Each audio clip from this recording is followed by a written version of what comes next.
On your mark, get set. Let's go.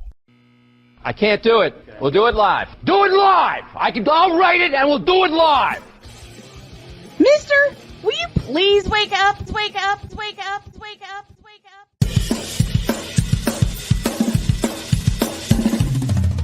Good morning, Kevin Durant. You should have left California. This bronsexual upset me in having to bring this teenage idiot from Wisconsin into a sports conversation. Are you really surprised that the Cowboys are giving up on Ezekiel Elliott? Whoa. Hell no! Well, no one cares about baseball. Bitch, are you for real?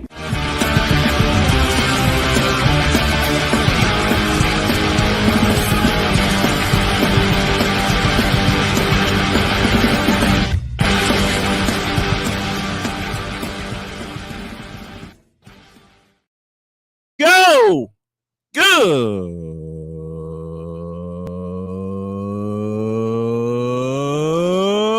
morning! Welcome to the wacky bronsexual Wednesday edition of Snowman in the Morning. Did I miss anything last night? I just need to know. Did I miss anything? Oh, I did? I'm glad I was asleep. Well, hell.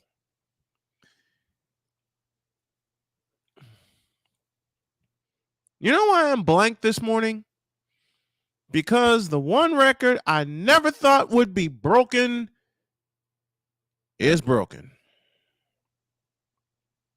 Son of a motherless. All right, let's go to the Fanatics feed. I'm just killing time till my partner gets here because I'm not starting the fun without him. Oh, man, I thought I missed it. Yeah, I thought I did too. And A Pizzle, you showed me something last night just as I was on the verge of falling asleep. Matter of fact, where's that message? A Pizzle sent me a picture last night.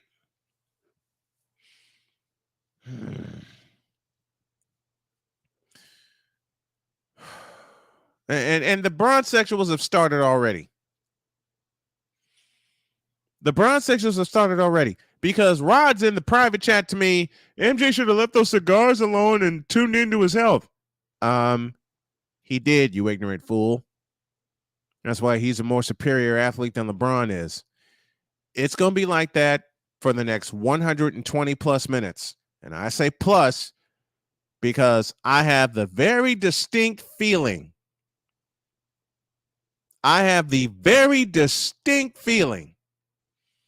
that today's show, what am I talking about? It's already off the rails. What the hell am I talking about? And the bronsexuals are out early. Good God. They're out early.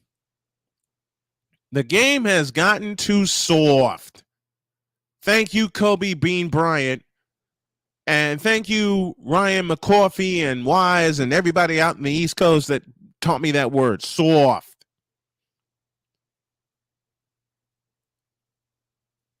I'm ready to argue with anybody.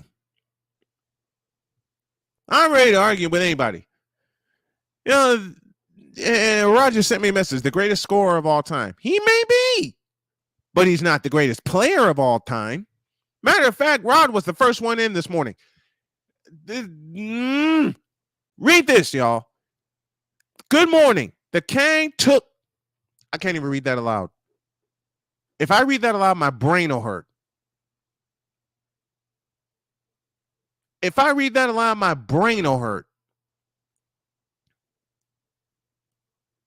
Orlando Brown said, put some respect on his name. Stamp him. No! Hell to the no. When he does something that's respect-worthy, I'll respect him. But for 20 years, I have not and will not. He ain't worth it. Matter of fact,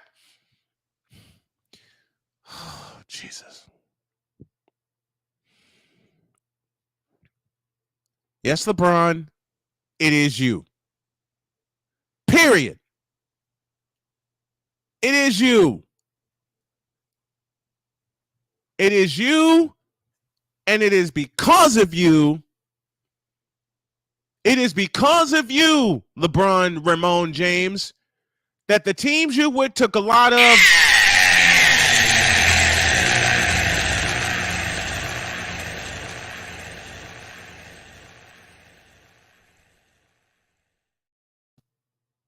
Now, who actually, of thinking sound mind and body and brain, believes that LeBron is the greatest of all time?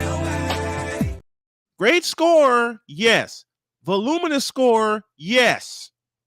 Greatest player of all time, who actually thinks that?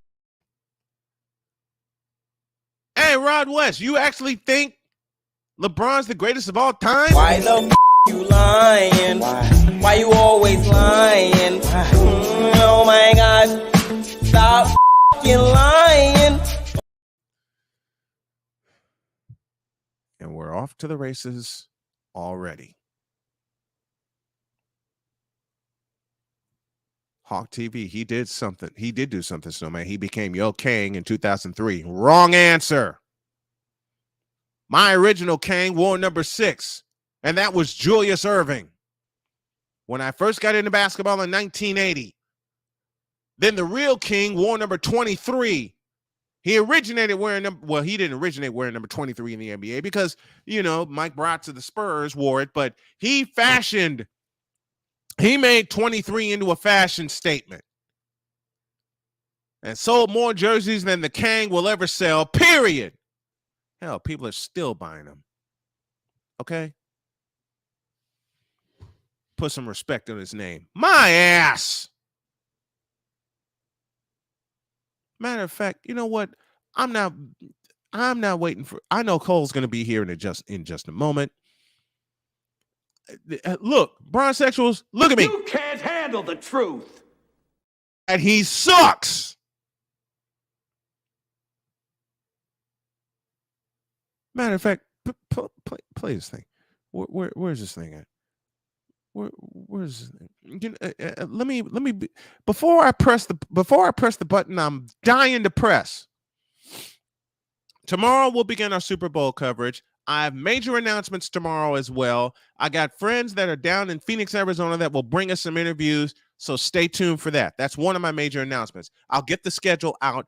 I have John Zaglul coming on this evening on my evening show, the Brian Snow Show. I'll replay that sometime tomorrow. I got major announcements tomorrow, but today, and today only, Rod West, Hawk TV, and these other bronsexuals that forced me to do this have conversations with bronsexuals. Dear God, why? Because my freaking brain hurts in dealing with these people. Matter of fact, excuse me. For those of you listening on the radio, I'm about to do something I usually do on Wednesdays. I will not cuss. I will not cuss. I will not cuss. I will not cuss. I will not swear. I will not swear. I will not swear. I will not. Well, what the hell? I'm going to cuss. I'm going to cuss today. Not too deep. But I'm going to utter some swear words. The two greatest players of all time wore 33, Kareem Abdul-Jabbar, and 23, Michael Jordan. That's 1 and 1A. Matter of fact, I'm going to push this button. This Braun Session Confession is brought to you by Braun Joy Juice. Braun Joy Juice. The ultimate joy juice of bronsexuals worldwide. Made with 100% organic seal milk. And then I'm going to press this button. In a world where partial greatness is celebrated and total greatness is shunned, there stands to be a figure on the lips of those who love him and those who hate him. The inane comparisons to Michael Jordan and Kobe Bryant continue and has existed since 2003. There is no end in sight, for the battle between those who unconditionally love and unconditionally hate him wages on. These are their stories. Welcome to the Bronzexual Confessions. Why is now LeBron the greatest of all time?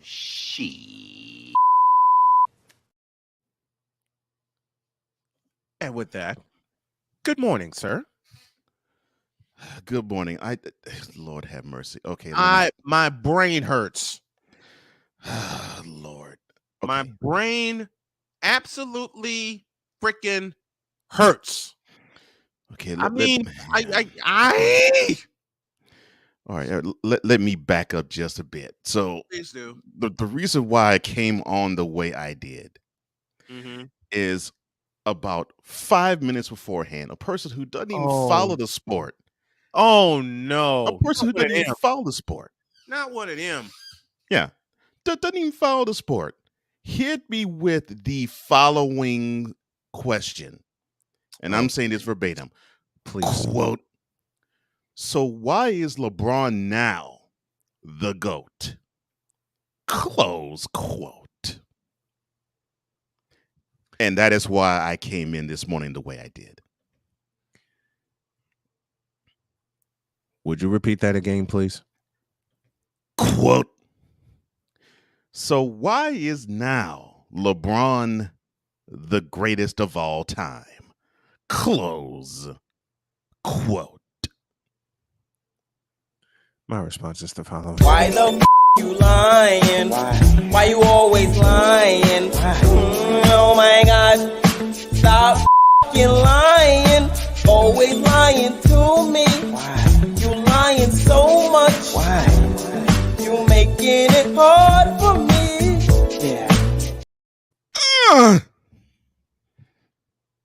And now, ladies and gentlemen, the man in charge of Cole Sports with a Z, Mr. Cole Johnson. Thank you. And I know your episode this afternoon, which I can't wait to run live on my radio network at 2 p.m. That's right. And on my YouTube channel. Oh, wait. This is the only day in the years that Cole and I have been friends that we will dedicate most of this episode to you know who. Yes. Why? Yes. Because I promise I would. You know, my wife even came in this morning while I was preparing, and I said a bad word while I was resetting my computer, and she put her arms around me, and she's already giggling, and she goes, "Hey, no cussing." And then the next thing she did, she pulled out the notebook. No, she did not go, yes, I will not cuss. I will not cuss. Yes.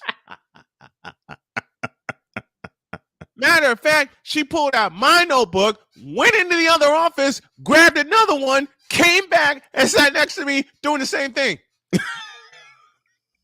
And we didn't even get 5 lines down, and we're both cracking up. Oh my goodness. Oh my gosh.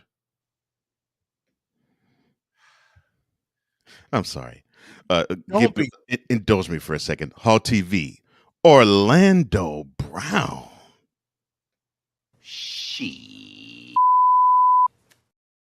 Okay, sorry. Go ahead, sir. You know,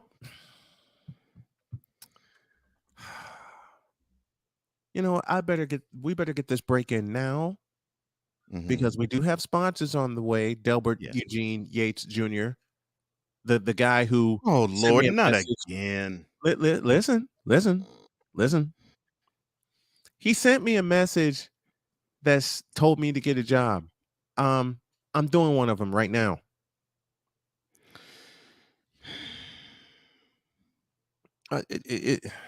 Okay. It is not worth your time to address him. I'm getting every piece of anarchy out of the way today because tomorrow and Friday it's all about Super Bowl 57. Right. and our award-winning coverage of said event. Now, back in 4 minutes. This is Snowman in the Morning.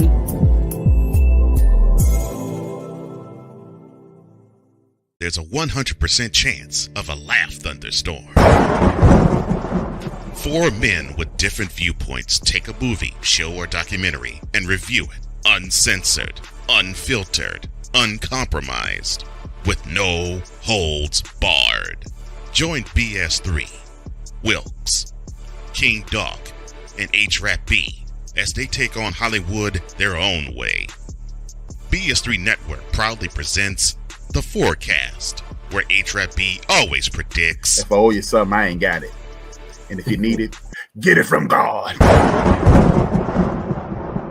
live every Monday at 8:30 p.m. Central. Check your local listings for your viewing and listening pleasure.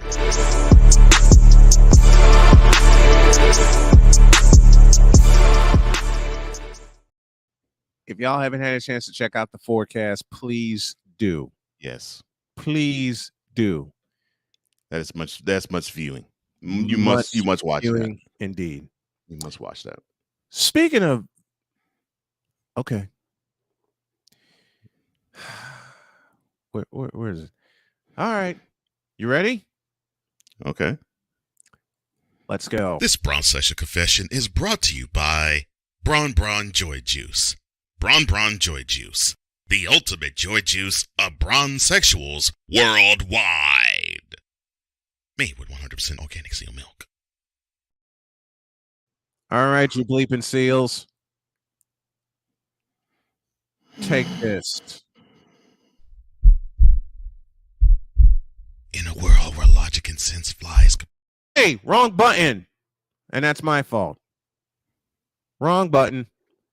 I meant to push this one. In a world where partial greatness is celebrated and total greatness is shunned, there stands to be a figure on the lips of those who love him and those who hate him. The unnamed comparisons to Michael Jordan and Kobe Bryant continue and has existed since 2003. There is no end in sight, for the battle between those who unconditionally love and unconditionally hate him wages on. These are their stories. Welcome to the Bronzesexual Confessions. But before you go forward, Yes, okay, sir. I'll explain this, Hawk TV, and good morning to you, sir. Partial, meaning bronzesexuals will talk about his greatness, but they will shun just about everybody else's greatness. So that's what I mean when I say in a world where partial greatness is celebrated and total greatness is shunned. And total greatness was shunned last night. Well, at least the Lakers woke up Let Kareem. me say that again. Mhm. And I say this with a serious look on my face, and I mean every word of it, Rod West. Rod West. And every other bronzesexual that wants to come after me, Keith Strafford. Oh, I'm tossing names under the semi today. Oh, you mean man who called? I'm sorry. Total greatness was shunned last night. But look, at least the Lakers woke up Kareem last night. They woke up Kareem last night. How?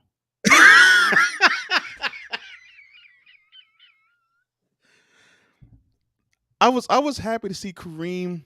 How? I'll put it this way. I was happy to see Kareem, but I looked at the ceremony, all of 7 minutes of it. One that was What ended with an the hell did- expletive. What the hell did you do that for? What, am I lying? It was a 7-minute ceremony in the middle of the game I know. where LeBron ended the ceremony with an expletive. Yeah, and Michael Jordan got a 13-minute standing ovation in Philadelphia. Kobe Bryant got a 13-minute standing ovation in Minnesota. Kareem Abdul-Jabbar basically took up a halftime show in the middle of the second quarter in 1984 in Las Vegas. Yeah, because that wasn't even in his home Nah, stadium. nah, nah, nah, nah. And you're getting, Ryan, exactly where I was about to go. Did Kareem ever? Did you see the look on his face? I was gonna mention this. I said, was it just me, or during the ceremony did you see Kareem have that look of I'd rather be anywhere else but here? Yep. Yep. All right. Oh yeah. Now I'm gonna keep you on camera, but I'm about to cook. Oh, about to say, do what you do, man, and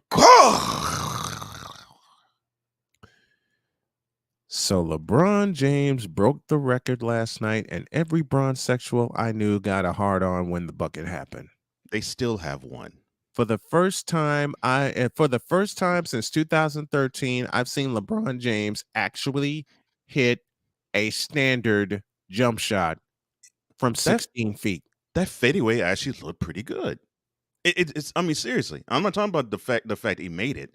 I'm talking about that actually was one of the most fundamentally sound shots he actually attempted in his 20 career. years. And I'm not joking or clowning him. I'm serious.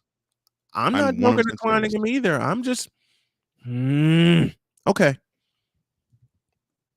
Let's go, bronzesexuals. Let's go right now. This is beyond. This is beyond what. Yeah, I'm taking off my glasses.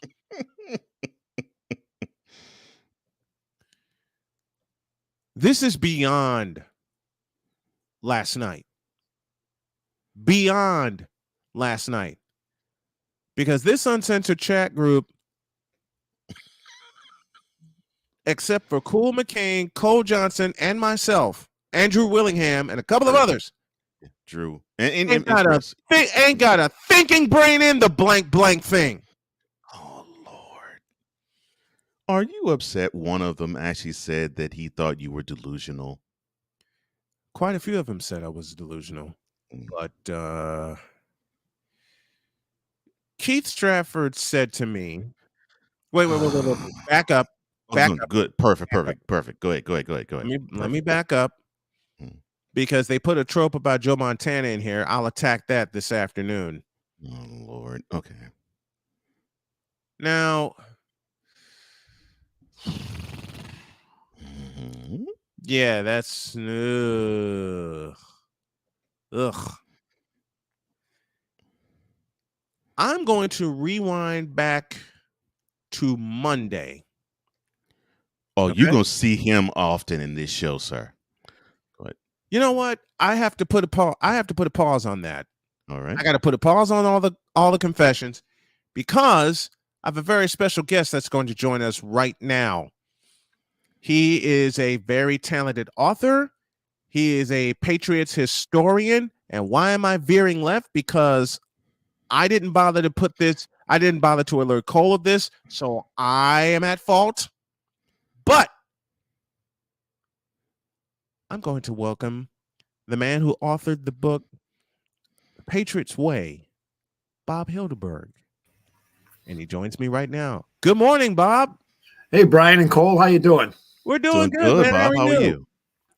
So actually, I've written 2 books. One of them is called Total Patriots, and it's 800 pages of the 50-year history of the team. And then the second one, the follow-up to that, is Relive Patriots History. So I got the title. I got the titles wrong. I wrote them down too. I'm sorry about that, man. No worries. But I've been involved in about 8 other books too. So what was it? What's the? I'm going to start with a stadium question. What were the main differences between Sullivan Stadium and Gillette Stadium? Because I've heard this from what I watched the old AFC games on NBC, people didn't want to go to Sullivan Stadium. Am I right? Sullivan Stadium was a dump. I asked a fan this, a guy I've known now for about 10 years. He said the exact same thing. Yep. Sullivan Stadium was built in 1971 with $6 million.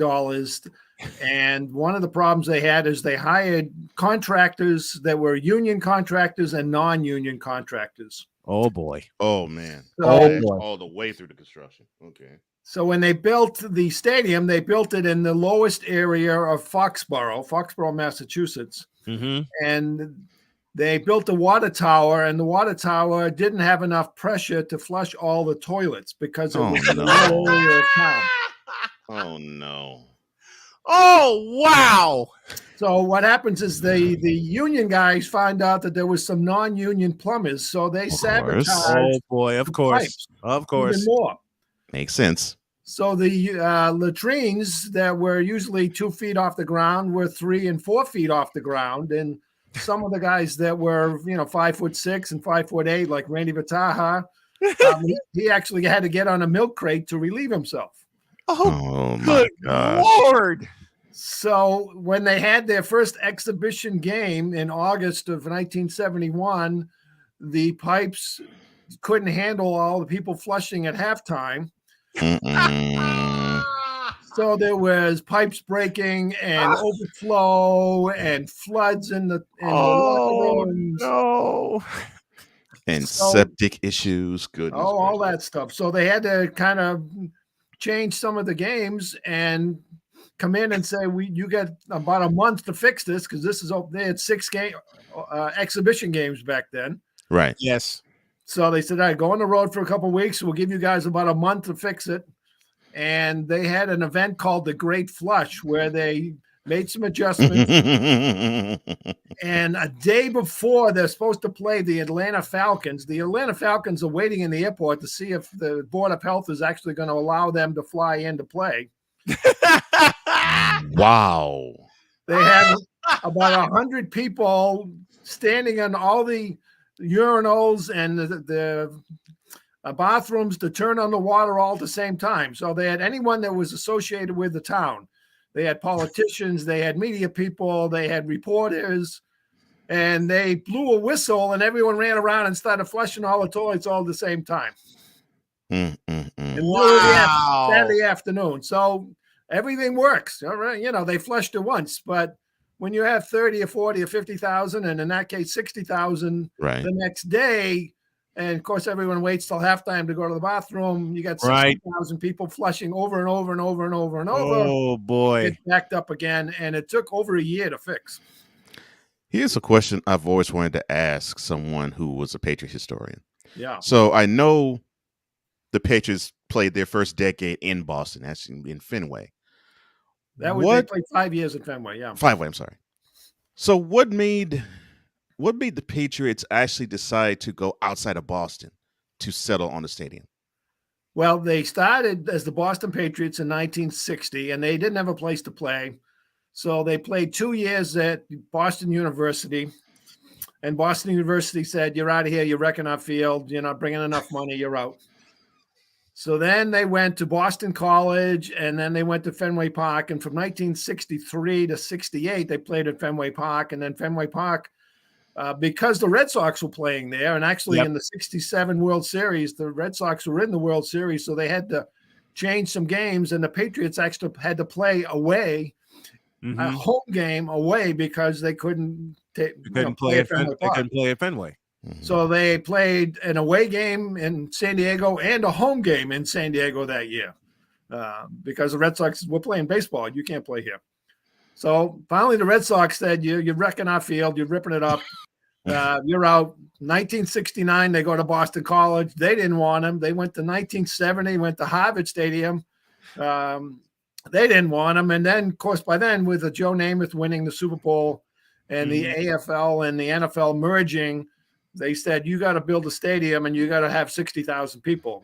Typically, when they played as the Boston Patriots, they'd have 25, maybe 30,000. Yeah. If you're in the NFL, you got to have a stadium of 60,000. So right.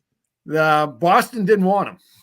They went all over. They were going to build a stadium in South Boston, downtown, Norwood. They were all over the place, and nobody wanted them because we're a really lousy team. 1970, we won 2 games and lost 12. So and they were ripping up fields all over the place. Yeah.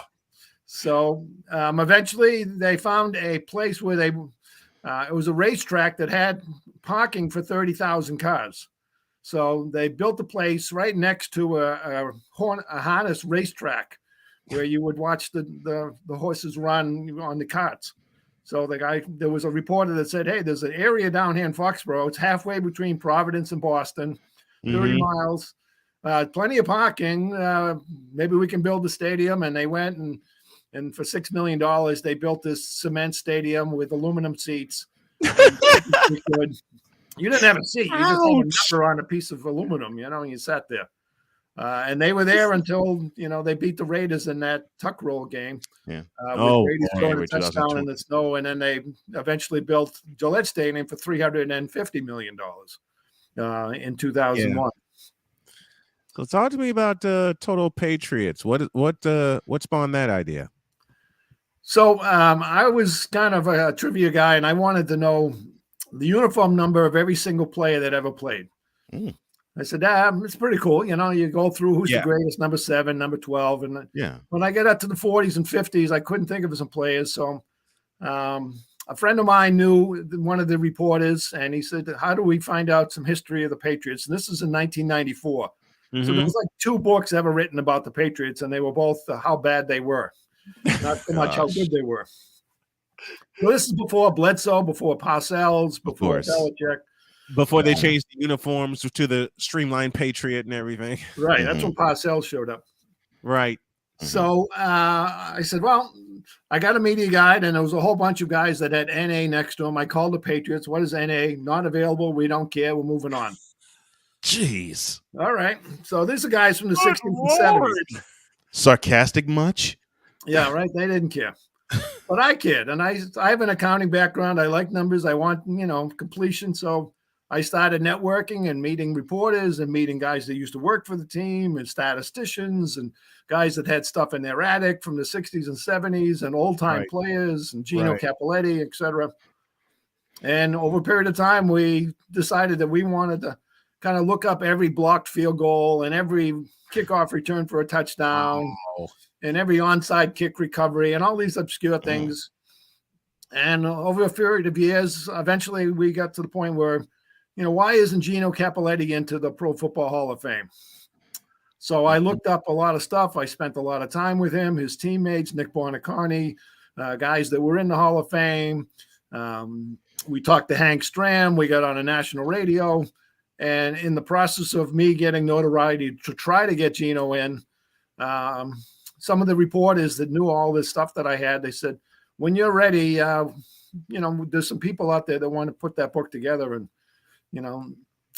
we put 802 pages of profiles, trivia, stats, stories, game of the year, play of the year, all that kind of stuff. And Triumph Books out of Chicago had faith in me as just a fan.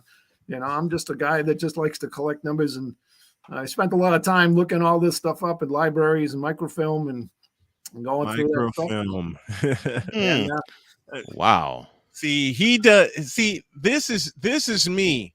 Okay, with sports history, that would be all day. This is me because I to this day love researching sports history. Yeah, it's what I do. Now, with the success of that book, right? What led to Relive Patriots History? So in the process of me, we didn't actually get Gino in, but we got a lot of notoriety. And the Patriots actually saw how serious I was about doing statistics. So they actually hired me to work in their press room for 13 years. Wow. To help them analyze stats and come up with stats. Impressive. And, eventually I was part of a team to actually get Andre Tippett inducted into the Hall of Fame in his final year of eligibility. Number 56. That's the name I've heard. Andre Tippett. Oh, wow. So, getting Andre Tippett and the first 15 years, the first 14 years, this guy, Ron Borges, who gives the presentation to the Pro Football Hall of Fame committee, he represents the Patriots. He knew me over all these years of all these stats that I had. And they said, you and Kerry and a few other people, give me something that I don't know that I can present to the committee. Mm-hmm. And we did some research. Third down, he did this, and then he stopped this in the fourth quarter, and blah, blah, blah. And we got Andre Tippett inducted into the 2008 Hall of Fame, Pro Football Hall of Fame, and I was there for 3 days. And I've had a glorious time. Met Deacon Jones and Gail Sayers and some of these Michael Irvin, and it was a blast. Well deserved. Well deserved. Well deserved indeed. All right. So then the Patriots said, let's take all this stuff that's in a book, and we have a Patriots Hall of Fame. And they spent $15 million, and it's an amazing Hall of Fame. And, we've won a couple Super Bowls, but we want to have something in there to take all that stuff about every stat, about every single player. Even if they played in one game, I had what game they played it in, what uniform, what their date of birth was. Man. They said, take all that and put it into a computer spreadsheet, an Excel spreadsheet, and we'll put it into a display. And so people can go to the Patriots Hall of Fame and press a button and show me Hugh Millen and show me everyone that played in Michigan or show me everyone that wore number 11. All different categories. Hugh Millen. Oh my gosh. Yeah, right. Hugh Millen. See, the first weird name that I recognized with the Patriots when I really started diving into the AFC, because it was on NBC at the time I started watching. Mosi Tutupu. He won 30. He won awesome guy. Wow. 30. And he was a running back or a fullback, I believe. Right. And he was key on special teams too. And yeah. The one obscure thing about one thing that I like to do is come up with weird things about people. And in the Simpsons show, they had a Halloween show, and it was the Mosi Tutupu, and they had so I got different things of guys that were on TV shows and cartoons. And Brady eventually made it to a bunch of those. Yeah. Family Guy and that kind of stuff. But Mosi Tutupu was the first guy. I think it was Tutupu Island or something like that. It was some kind of Halloween show. Tutupu Island. Mosi was awesome. But I love it. But to follow up, once we got the Patriots Hall of Fame display, then I said, well, I have a book now. I had to update my book. So, in coordination with getting into this computer display at the Patriots Hall of Fame, I said, well, let's put the second book out, and that's Relive Patriots History. And that's more of a really big bio of every single player. So nice. I have, if he intercepted something for a touchdown, I have the quarterback who threw it to him. I have the yards. I have the game. I have the outcome. I have the date. So some of these guys, they have one or two.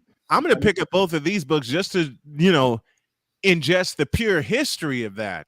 Mm-hmm. Yeah, they're on Amazon, so pick them up. Relive Patriots History is on Amazon, and Total Patriots. It's a used. There's no more new books out there. I don't think we sold them all. We sold out. Wow. But Total Patriots is on Amazon as well, and it's a lot of fun. And people have that, and they just, especially guys in the 60s and 70s and 80s that go back to the Jim Plunkett's and the Russ Francis's and the Steve Grogan. They love that stuff because those guys not talking about. Steve Grogan, the only Patriot before Tom Brady to quarterback a Super Bowl. That's right. Before Drew Bledsoe did for Super Bowl 31. And then, of course, we know what Tom Brady has done. And we had Irving Fryer on our Untold Patriot Stories podcast. We have a podcast. We'll bring back some of these guys and tell their story and how they overcome obstacles. And Irving Fryer caught the first touchdown pass in the Super Bowl on a 4th down and 8th play. On a 4th and 8. Yeah, against the Bears, and to make the game closer. We lost 46-10. So I mean, in the Superdome in New Orleans. Make the game closer. January 26, 1986. The entire city of Chicago was on its ear. Yeah, after the Bears beat the Rams. Yeah, I was about to say the entire city of Chicago was upside down. You don't have to. You can only imagine what the entire city of Chicago was after they beat the Patriots to win the Super Bowl. Oh, they did the shuffle before they even played the Super Bowl. That's right. They did the shuffle. Like, we're gonna win this thing. I mean, forget about it. They did the shuffle after, I believe, the loss to Miami. I'm about to say it was before the playoffs. They did it. Yeah, they did. Yeah. They put the shuffle together before they lost to Miami. Bob Hilbert joining us, Patriots historian, very good friend of mine, talking all kinds of Patriots history. And let me answer a brother's question in the chat. Where can I find the book at? Amazon, to answer your question, Rod. That's where you can pick up both. That's where you can pick up both books. All right, let's play a little rapid fire before we let you go. Yeah. Favorite Patriots game you ever witnessed? I think that when they were down 2 touchdowns to the Ravens in the playoff game, and Joe Flacco, where we're down 2, and then we tie it up, and then Julian Edelman, does the pass and then throws it to Amendola. I mean, the place was insanely loud. They went nuts. They went nuts. They went absolutely crazy. We got to try this. Let's do the double pass, and yep. And Edelman was a quarterback at Kent State. So yes, he was. Right. And, yes, he eventually wins the MVP in the Super Bowl. So, I mean, he's a hero around here. So, favorite Patriot receiver of all time? I like Troy Brown. Troy Brown is a guy that, comes to the team, doesn't know what to do, kind of makes it, gets cut, comes back. And then what he did in that 2001 season, especially in the playoff game against the Rams, catching that pass and running out of bounds. I mean, some of the key plays that he made. And he's just a great guy. Now he's a coach. So just some super memories from Troy, kind of putting us on the map. Favorite defensive player in Patriots history for you? There's a couple. I mean, I think Darrelle Revis was magical when he was there that one year. I mean, I was taking pictures for the NFL during that game, and just to see his athletic ability to make up the speed and get his hand in there. Not so much that he got so many interceptions, but he just deflected the pass, and he was like a magician. And he was just like, oh my God, the guy's wide open, and then he would just deflect it. And Ty Law was a guy that, in the locker room, they'd say, we're going zone. He says, no, I'm not doing zone. I'm going to get their best player to shut him down. You guys worry about the defense. I'll worry about my guy. And what he did to Peyton Manning in that playoff game where Peyton Manning said, where are you coming from? And Ty just was a freelance guy that just did the job. Yes, absolutely. Last but not least, Mosi Tutupu or Manu Tuiasosopo? Well, there's actually, I think something I mentioned in the book of one of the announcers, the radio announcers made that announcement that Tuiasosopo tackled Mosi Tutupu in a game. So I have some things like that, where the fans go Icky Baluki when Doug Flutie ran for a touchdown. So and I the have Doug a little Flutie bit drop of kick. And the Doug Flutie the drop kick. right? On the drop kick, the thing about the drop kick, the last time it happened was in 1941. And I live in Woburn, Massachusetts, and I was given a presentation about that. And there was a guy in the back said, I knew the guy that did that. And there was a guy, Ray McLean, who was the Woburn High School football coach in 1941.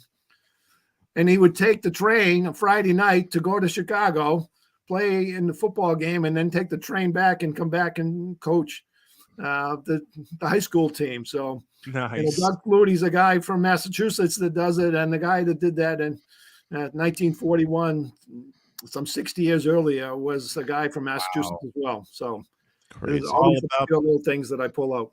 All the Patriots history you can digest in 2 books, Total Patriots and Relive Patriots History, by this man, Bob Hildeberg. A delight to have on. I want to have you back on very soon, my friend. Yeah, so check out our Untold Patriots Stories podcast, Untold Patriots Stories. We bring back guys like Irving Fryer and Maurice Hurst, and we've had guys like Jabaz Shield and Antoine Smith and Adam Butler and Antoine Harris, who, received the lateral from Troy Brown to beat the Steelers. Yes. A lot of those kind of guys are coming back. And we're going to have Ty Law on and Damian Amendola and some guys in the future. We're working on a bunch of those kind of guys. So we just started a few months ago. So appreciate you checking out Untold Patriot Stories, available anywhere that you get your podcasts. Untold Patriot Stories, wherever you consume your podcast, consume this one. I know I'm certainly going to. Yeah. Thanks, my friend. Love you. Thanks for coming on. I appreciate it. Thanks. Love you too. See you, Cole. See you, Bob. Oh, man. What a delight, man. Yeah. What a delight. And that was awesome. Sorry I didn't alert you that I scheduled him. I apologize profusely for I didn't alert you that I scheduled him, but glad we got him in. And we're going to take a full break this time. I promise. We're going to take a full break this time. And then the assassination will begin. But thank you, Bob Hildeberg, for joining us. Check out his books on Amazon and the Untold Patriot Stories podcast. I'm subscribing to that today and listen to the conversations. Back in a minute. This is Snowman in the Morning.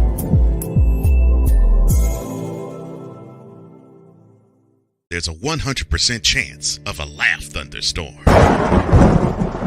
4 men with different viewpoints take a movie, show, or documentary and review it uncensored, unfiltered, uncompromised, with no holds barred. Join BS3, Wilkes, King Dog, and H-Rap B as they take on Hollywood their own way. BS3 Network proudly presents The Forecast, where H-Rap B always predicts, if I owe you something, I ain't got it. And if you need it, get it from God. live every Monday at 8:30 p.m. Central. Check your local listings for your viewing and listening pleasure.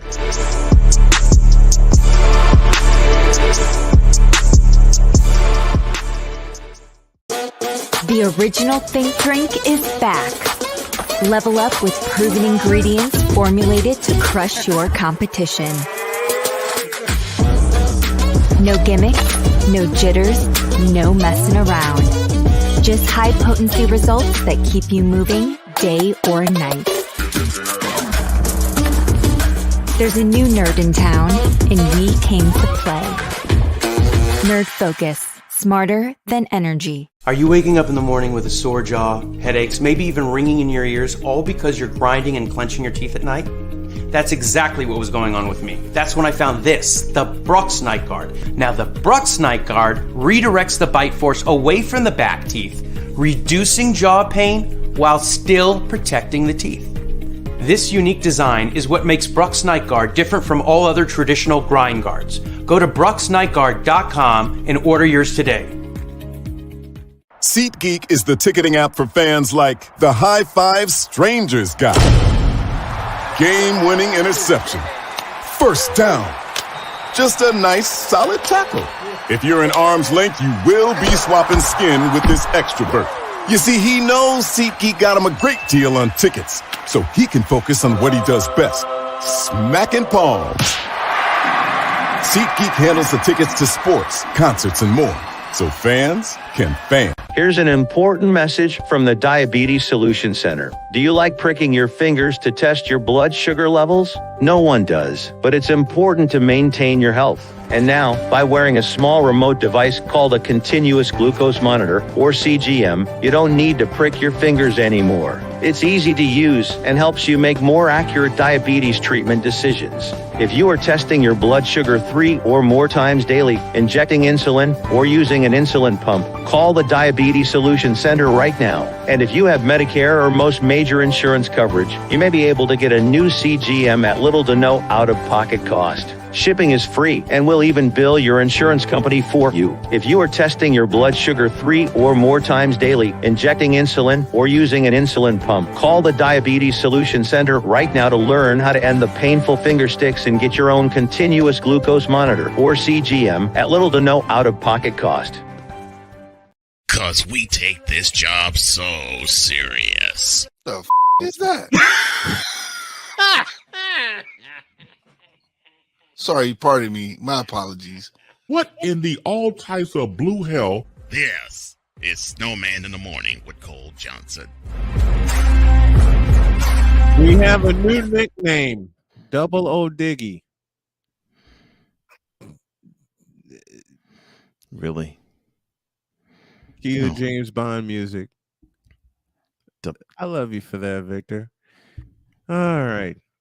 Double O Diggy. Okay. Ryan McCoffey.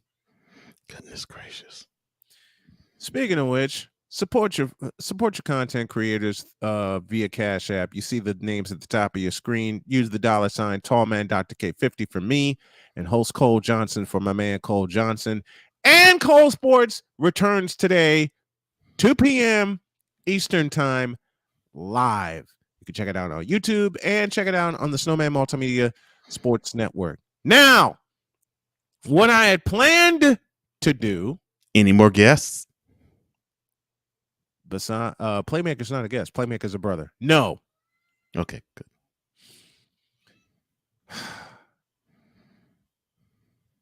Okay, I found it. But before we do that, hit it. Oh Lord, the utter blasphemy. You know, like Giannis loses by 30 in the game, 7 KD against swept the first round, and he choked in front of home crowd instead of getting carried to a finals and conference finals MVP. All playoffs long and Jokic again bounced first round because it doesn't mean anything, but this does to them. Ladies and gentlemen, LeBron James is still the best basketball player in the world. I will take it from here.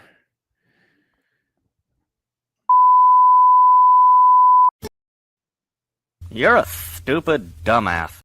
Right. Cocaine's a hell of a drug. You know your damn role and shut your damn mouth. Bitch, please. Bitch, are you for real? You for real. You for real. Bitch, please. Right. You're a stupid dumbass.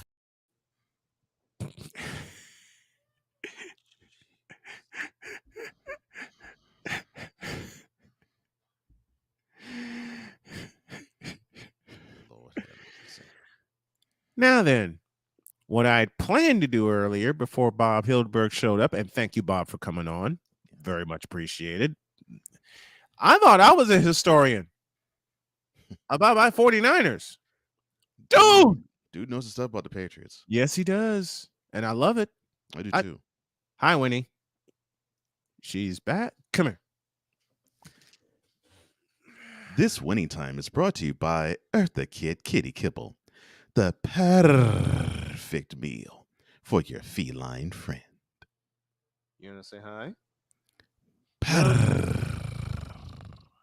And that's all she's doing here. Now, gato, gato, el gato, or la gato, since she's la gato, yeah, okay. Or la gata, la gata. Yeah, boy, my basic Spanish is off. All right, I got to put you down, girl. I got to put you down. Okay. Now, where's that joy juice? Right This here. Braun Session Confession is brought to you by Braun Joy Juice. Braun Joy Juice, the ultimate joy juice of bronzesexuals worldwide. Made with 100% organic seal milk. On your mark, get set, go! In a world where partial greatness is celebrated and total greatness is shunned, there stands to be a figure on the lips of those who love him and those who hate him. The inane comparisons to Michael Jordan and Kobe Bryant continue and has existed since 2003. There is no end in sight, for the battle between those who unconditionally love and unconditionally hate him wages on. These are their stories. Welcome to the Bronzesexual Confessions. Oh boy. Cook. Oh boy. Oh boy, oh boy, oh boy, oh boy, oh boy, oh boy, oh boy, oh boy, oh boy. Yeah. I begin with this. LeBron, it is you.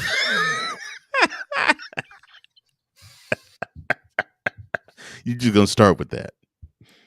I'm gonna start and end with that because it is him. Yes, or as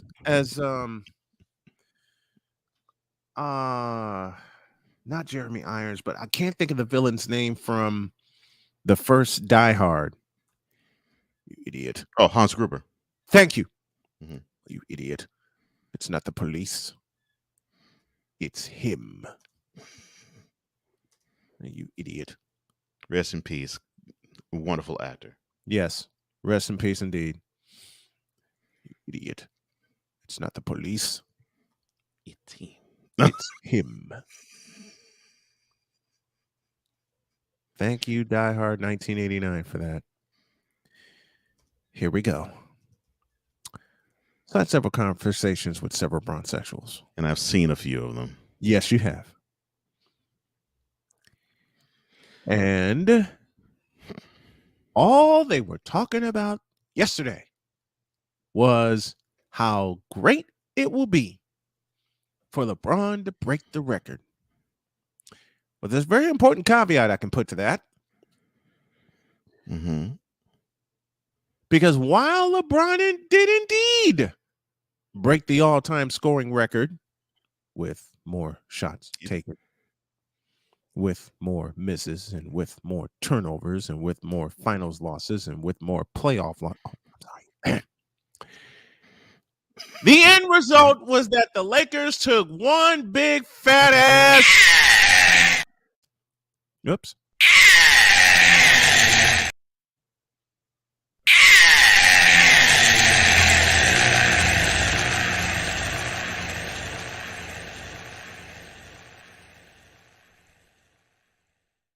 And you bronsexuals can't freaking stand it.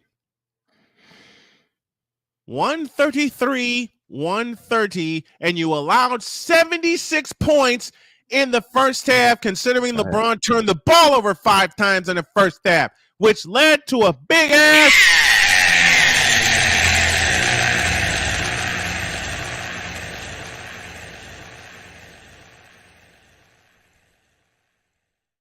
And since you bronsexuals want to disparage Jordan saying he's 1-9 in the playoffs before Scotty got there, fine. Your asses are next, because LeBron cannot win a game by himself. So last night, even though he broke a record, he took in.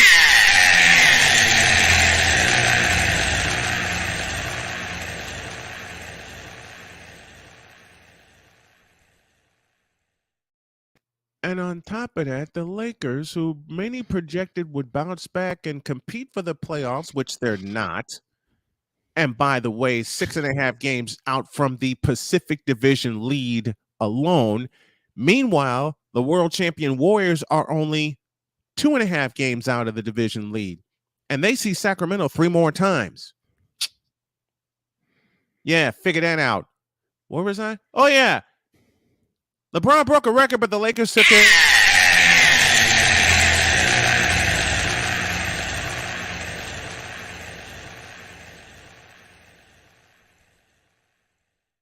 And you bronsexuals can't stand it. And now a selection from the Wonder Bread Choir entitled, LeBron is a Loser.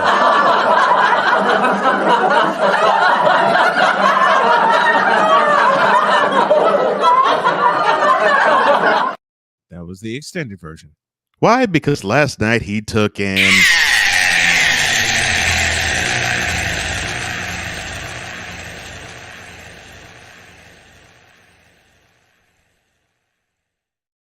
$133-130.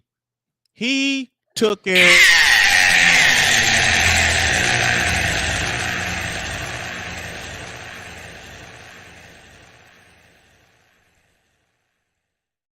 To Shai Gilgeous-Alexander and the Oklahoma City Thunder. To think that they wasted their time, energy, and money setting up a tote board inside the Crypt Keeper arena, counting down the points. So when he broke the record, it made the score 104-99. But yeah, the Lakers were in the process of taking a.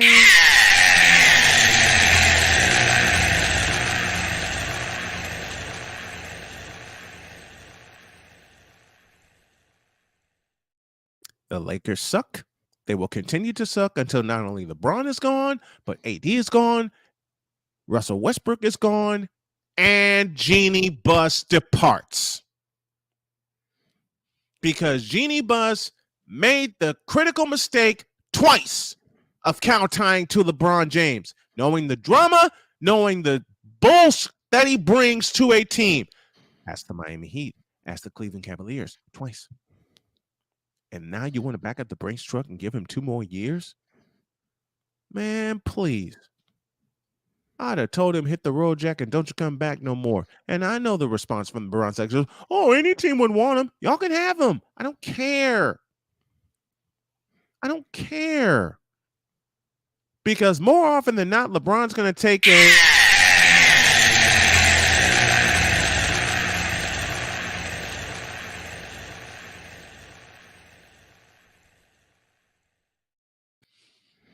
and now,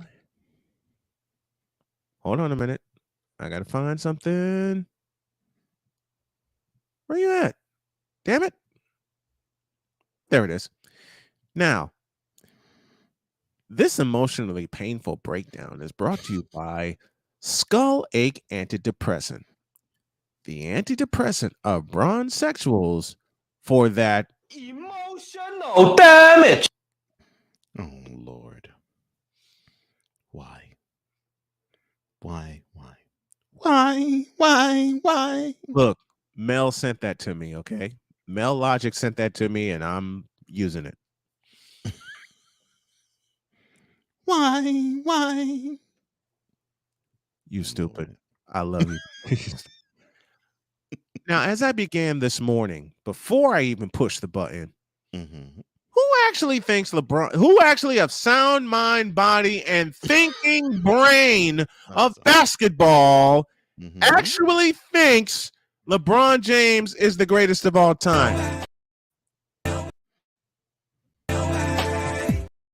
Who actually thinks LeBron James is actually a good basketball player?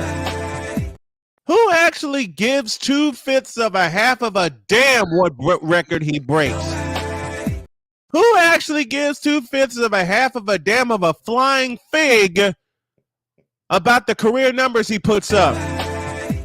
Because it's all about him taking a bunch of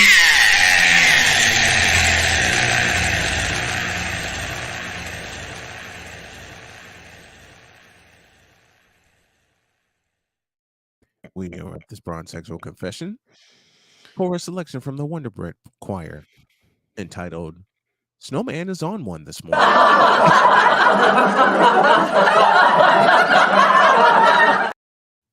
LeBron James, the greatest player of all time. Why the you lying? Why you always lying? Oh my gosh, stop lying. You can take that line and shove it right up your collective bronze sexual fat asses. Because he's not even close to be. I piss some people off in a chat group because Keith Stratford wants me to say aloud. And I better do this correctly because if he hears it, he'll run with it. He wants me to admit this.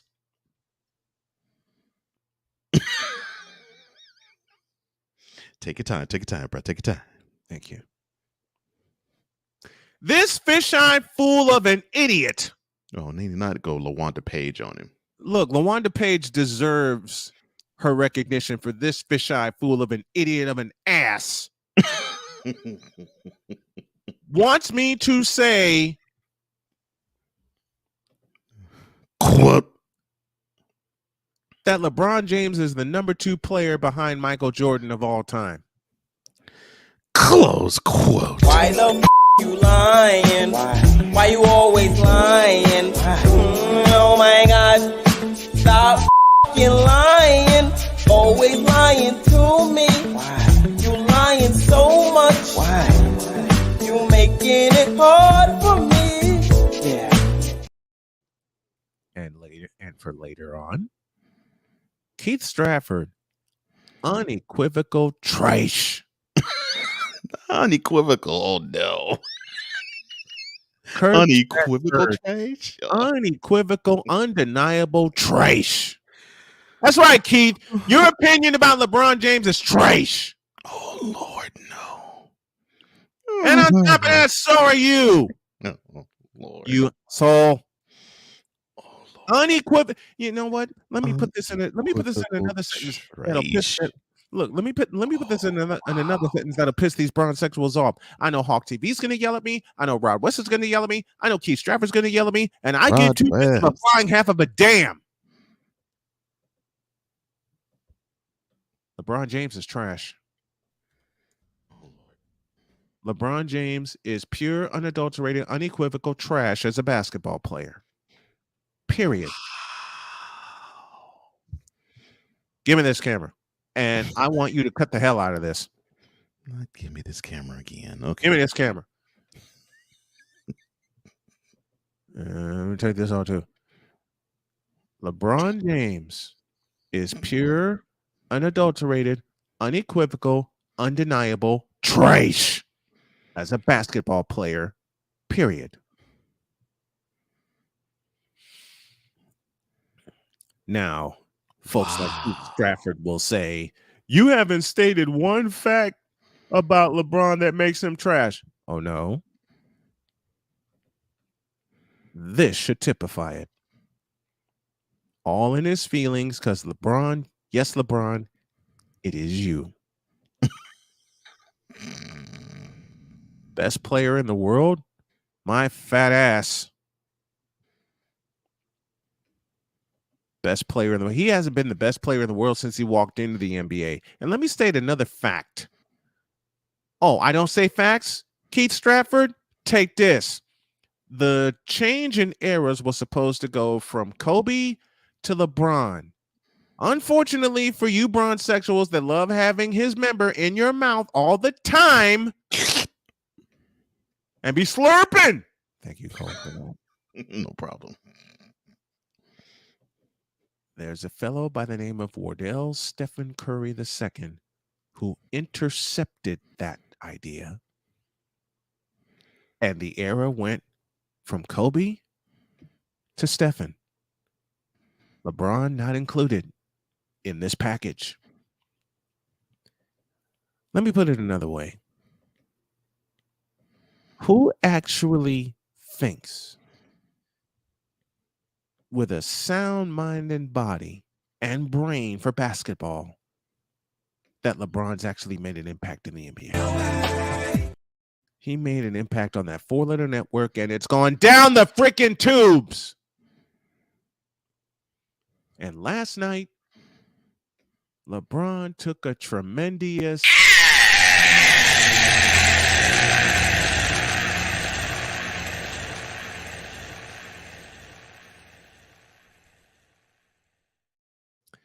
By the way, Rod West, with your bronze sexual tropes while you still have the member in your mouth. I don't remember asking you a thing. Oh no. That why he still has the member in his mouth. Well, that's why he can't type straight. Oh. Too busy slurping, nuts and all. And he doesn't have the nuts to admit that LeBron is not all of that and never will be all of that. 133, 130. Record broken, but LeBron took in.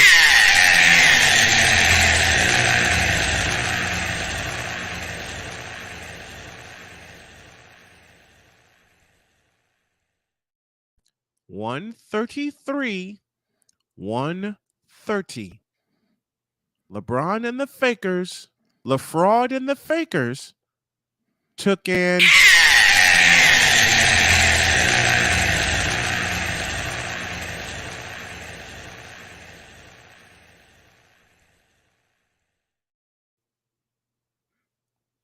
$133, $130. LaFraud and the Fakers took an important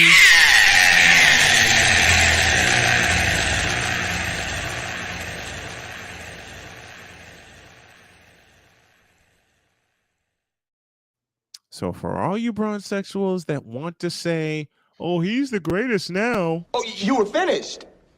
Oh, well, allow me to retort. Crap.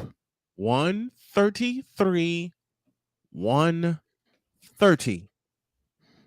LaFraud James and the Fakers took a big fat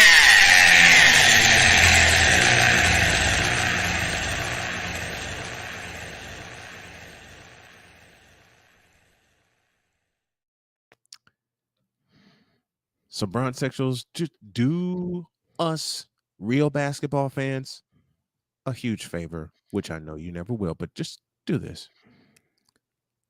Stop Stop the cap. Please. Oh yeah, after LeBron James scored his 36th point, he did not score again. No. He scored 2 more. He ended with 38. I guess I read the wrong screen.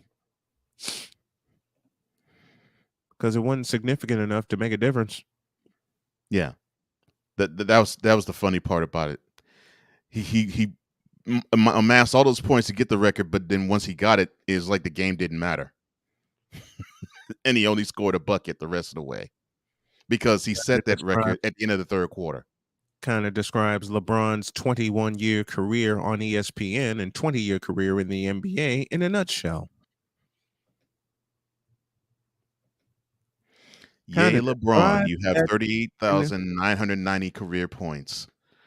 But you broke the record in a game that you should have had, but you still needed to have because your team is not really 1, 2, 3, 4, 5, or 6. You're basically couldn't be in the playing round at the moment.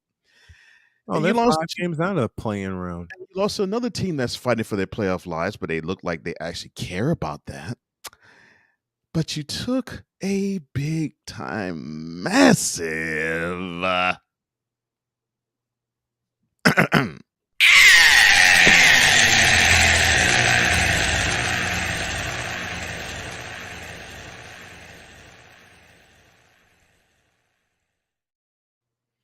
colossal, gigantic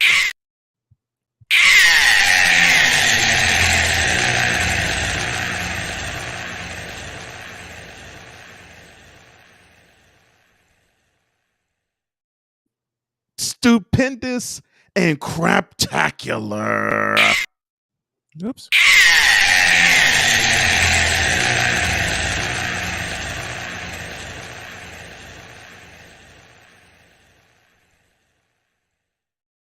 Maybe feel better. And when we say craptacular, he took a craptacular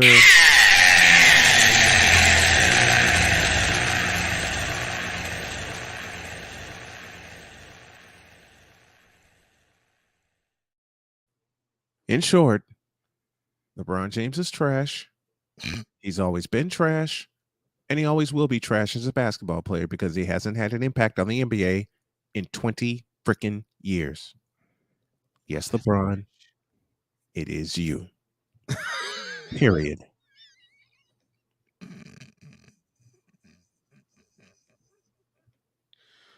Oh, y'all didn't hear me. I said, yes, LeBron, it is you. Period. Oh, look, you going ham on this. Would you believe I'm just warming up? Going ham.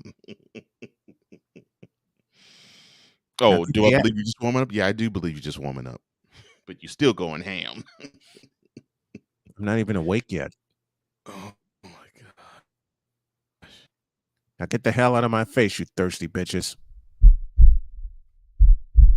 In a world where logic and sense flies completely out the window. Hold up. P.S.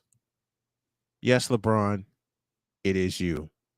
It's always been you. It always will be you for the failure of your 20-year career.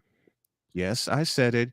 Your 20-year career, championships, records, and all, is a colossal failure. Oh, no. Now get the hell out of my face, you thirsty hooker horse. In a world where logic and sense flies completely out the window, while purple and yellow glasses are donned. Oh, P.S. Everybody needs to go, including Jeannie Buss. Including Jeannie Buss. She authored this. They need to write an epitaph to this with the king in tow. Period. Because yes, LeBron, clap for this. It is you. I said this about Yo Kang, and I will continue to say this about Yo Kang because your king sucks a lot of monkey balls. As a basketball player. Oh, and for Rod West's comment earlier that LeBron would smoke MJ like a what'd he say, a Newport short? Bitch, please. Michael at 65 can run circles around LeBron James's punk ass. Now get out of my face, you thirsty bitches. In a world where logic and sense flies completely out the window, while purple and yellow glasses are donned. Hold up. 133-130. The Lakers and LeBron took a tremendous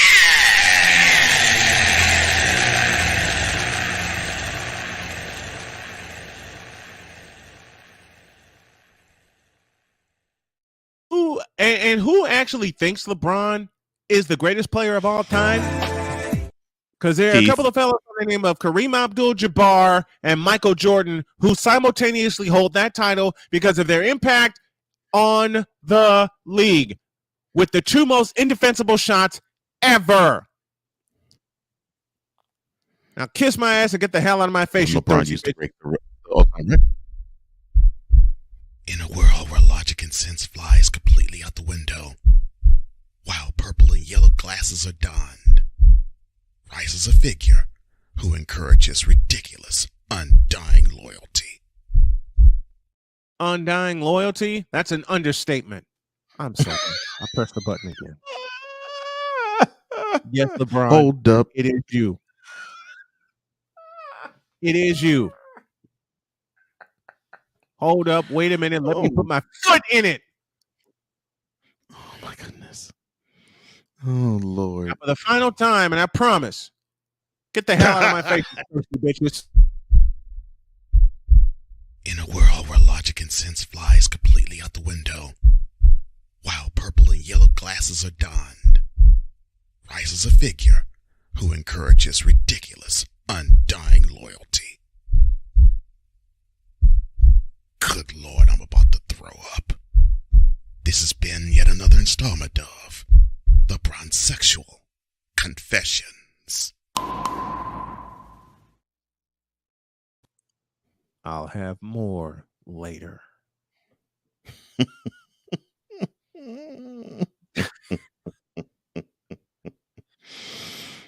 Oh my goodness.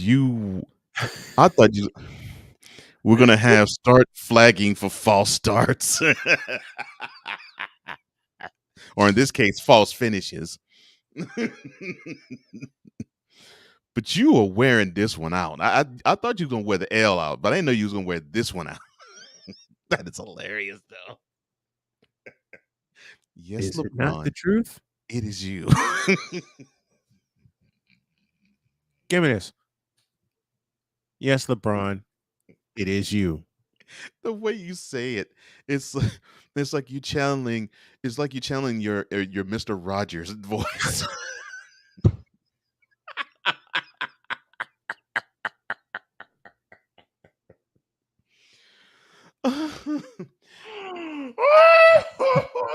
Can you say inept? I knew you could.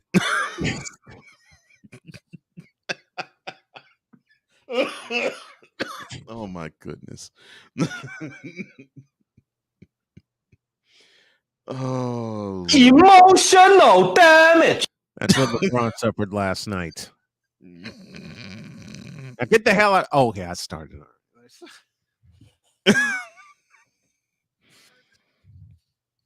Well, you better. And hey, Pizzle, that's all for you for the homage you paid to me on your best of clips. Oh man! Now we're really now, off ladies the rails. and gentlemen, the man who you heard beginning our number two, and our number two beginnings, actually said, LeBron James, congratulations for breaking Kareem's record. Yay. Now, the day after LeBron does break that record, you get the man who gave us that beautiful soundbite, the one, the only, Darnell Sollins, aka the Playmaker. Playmaker. You own one, ain't you, Snowman? You own one. You own one. I didn't know how many times he's going to wear this one out. I knew he was going to wear the L out. But Man, this one... I'm sitting here listening to the show. I'm 133, 130. LeBron and the Fakers took it.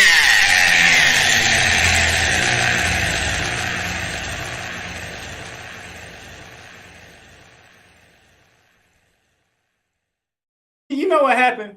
What? Yes. He already knew I was coming on. He knew a week ago I was coming on because I said I was going to be on last week. He scheduled an interview. Didn't tell me. No, I didn't. I take fault for that. And he didn't tell me you were going to be coming on today either. I was like, oh, okay. Oh, well, surprise. I see. He done took all my thunder. So I'm like, damn, what can I come on and say now? So you know what? I had to go a different route. You know, I'm pretty sure y'all saw the article that I posted. Yes, I did. Yes, I did. Yes, we saw it. I don't even know what to call that group chat right there, but yeah, I know exactly what to call that group chat. But you know what? That group chat is called the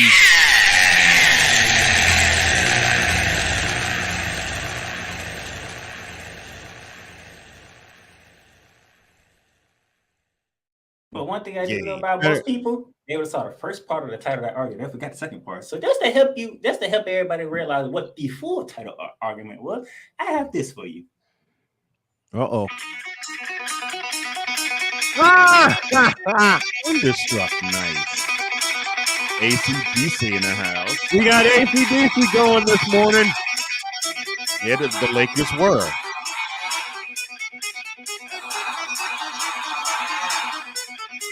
That's not the only struck Lakers fans were, but I'll be nice. The Lakers were thunderstruck last night. Yes, they were. Yeah, they were thunderstruck big time.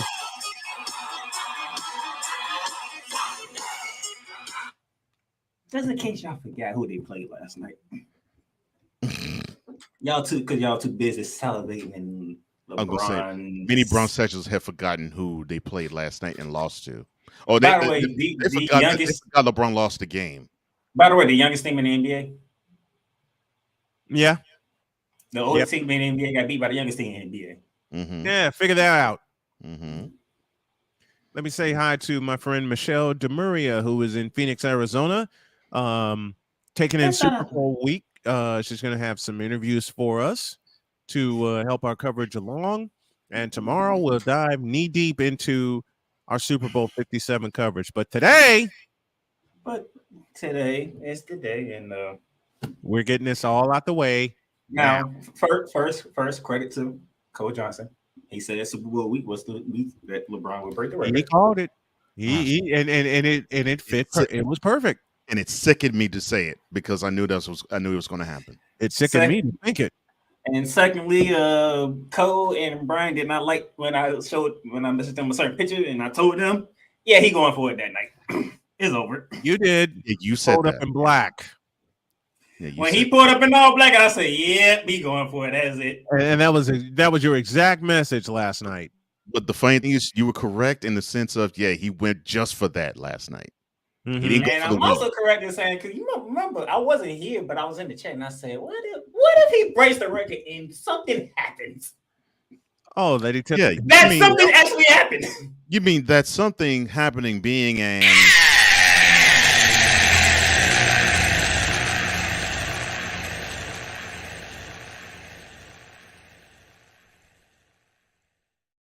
because I might need a new moniker, because we do tell the truth, the whole truth, nothing but the truth. But I don't think that's getting out to people like it should.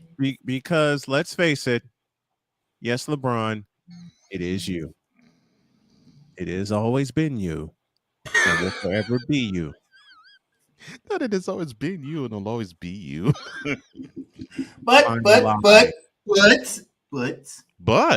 he did break the record. So as a sports journalist and a sports analyst, LeBron James, congratulations, the greatest scorer of all time. Yay. Okay, we can do that. That's Yes. a soundbite now. Yeah, it is. And That's it's already been a soundbite. The more much he played on that second hour, and you keep laughing at it. It's And been a soundbite. about 40 minutes later, that history making moment turned into an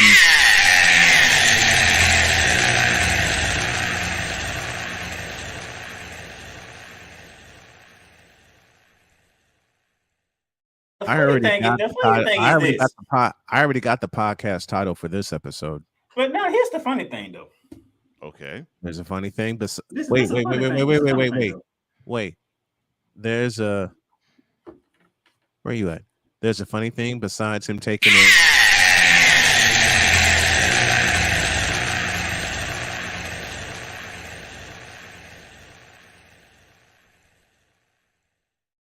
Last evening.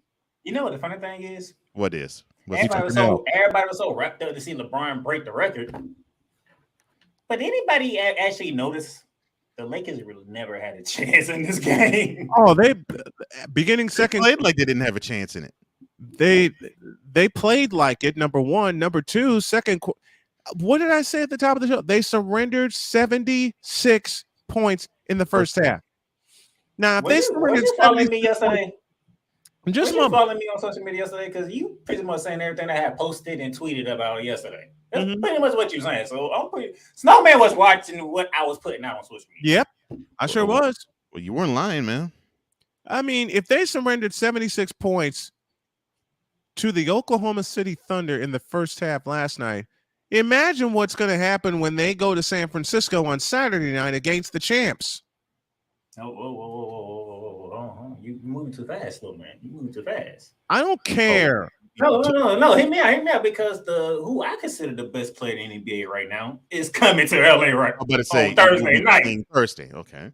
I mean, that's Giannis Antetokounmpo and the Milwaukee Bucks coming in there. And they're going to take another fat ass.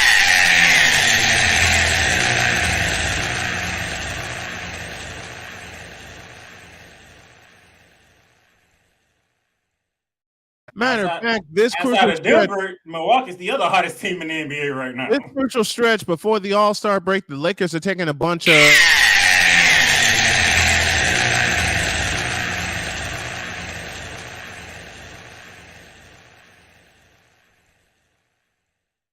as I said before, yes, LeBron.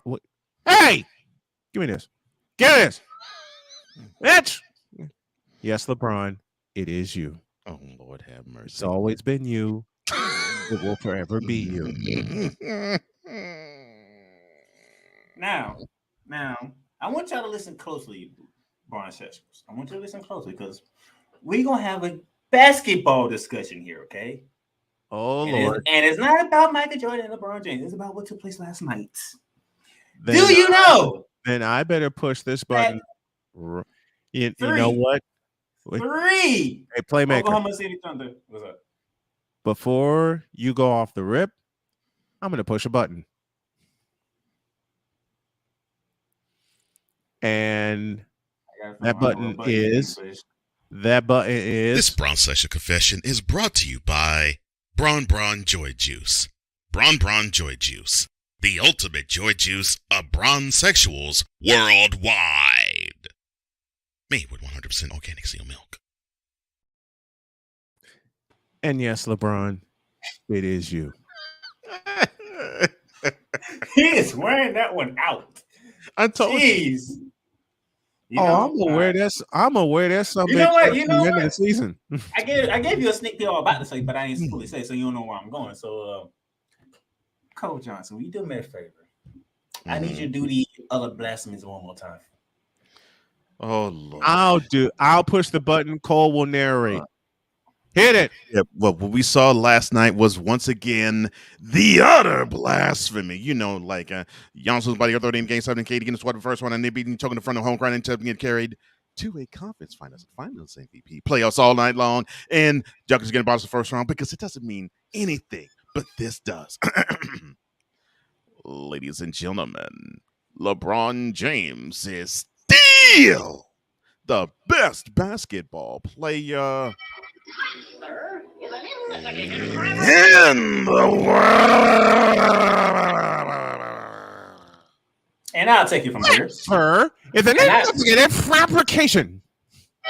That, sir, is an investigated fabrication. One more time. That, sir, is an investigated fabrication. That, sir, is an investigative fabrication. Thank you, Daffy Duck. Do it again. Oh, you want it one more time? Do it one more time. Sir, is an investigated fabrication. In other words, when you hear Bron Session say that, basically what Playmaker's saying is, Why the you lying? Why you always lying? Oh my God! Stop lying! Always lying to me. You lying so much. You making it hard for me. Yeah.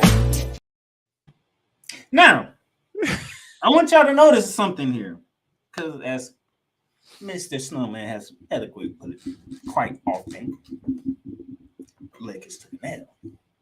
Why did they take an L? Because night one, night two, for 3 Thunder players dropped 20. Mm-hmm. 3.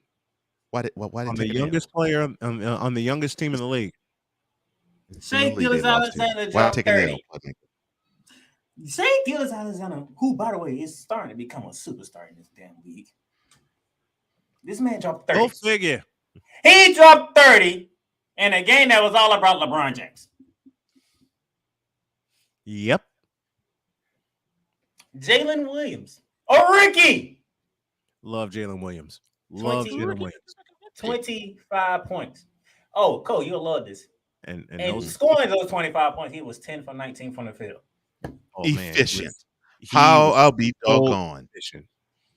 I'll be doggone. And there's Josh Giddey scoring. Get. Oh, sorry. He scored 20, and he also went 10 for 19.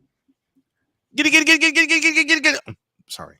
So we have Williams and Giddey. Oh my goodness. Combining for 45 points and combining for 20 out of 38 shots. Get. Sorry. By the way, the Thunder team as a whole, remember this is the youngest team in the league. Yep. 17 threes made out of 34 attempts. Efficient. 50%. Efficient game. That's not their building. That's crypto.com. That's in LA. That's not in OKC. That's in LA. That's Hollywood. It's in the Crip Center. Hollywood swinging. And the OKC Thunder was swinging from start to finish. You send me. I'm sorry. You send me swinging. I hate you. Like a Steve send me swinging. Now, which is what the Astros did today. Like I said, LeBron James, congratulations, you got the record. And the funny thing is, I would have been right because your butt actually had to go for 50. That should win the game. But you did. But you know, he only stopped at 38. I know. But and he took in.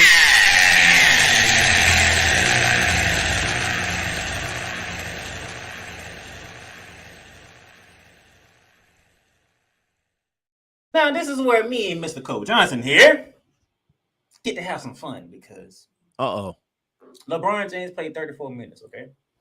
Yep. Guess how many minutes Anthony Davis played? Less than that. 31 minutes. You want to know his stat line? Let's have it. 13 points, 8 rebounds. Terrible. 2 assists. Terrible. And that is the main reason, Bron Sexuals, why the Lakers last night, with LeBron scoring 38 points, that they took and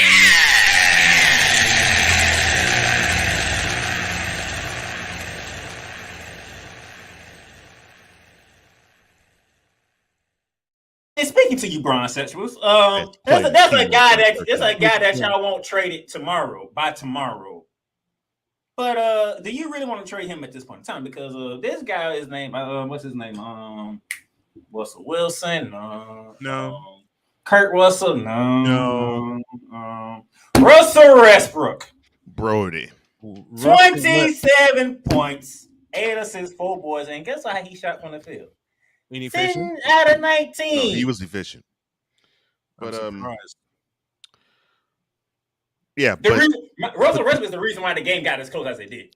But they want to deal him away. But you want to deal him away. Mm-hmm. You want to get rid of him. And you try to bring in somebody else, but I'm not going to get into that. I did that on Shooting Lights Out. If you didn't catch it, you need to go catch it because I did a favorite foul on that certain individual. I give you a sneak peek by telling you this. He has played with 6 all-star to superstar caliber players and only has 1 championship to show for it. You go figure out who I'm talking about. No comment necessary. Now, this is not a process with confession because I'm saving it. Because I wanted him to break the record that way because I know what y'all were going to hang y'all hat on for the rest of the damn season. So when I come with the process of confession, I'm tearing it all the way down. Like Kevin Hart said, it's about to go down. But before you do what? Man, quit making that blowfish face in the window. Oh Lord.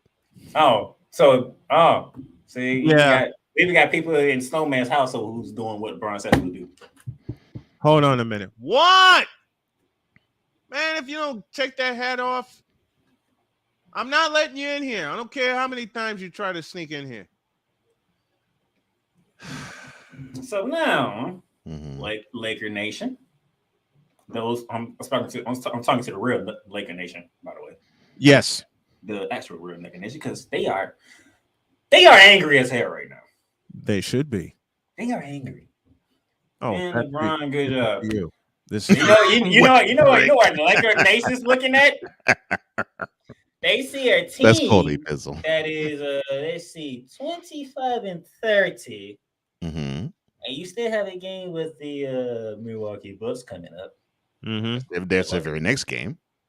And you have a date with the Golden State Warriors, who will be without Stephen Curry.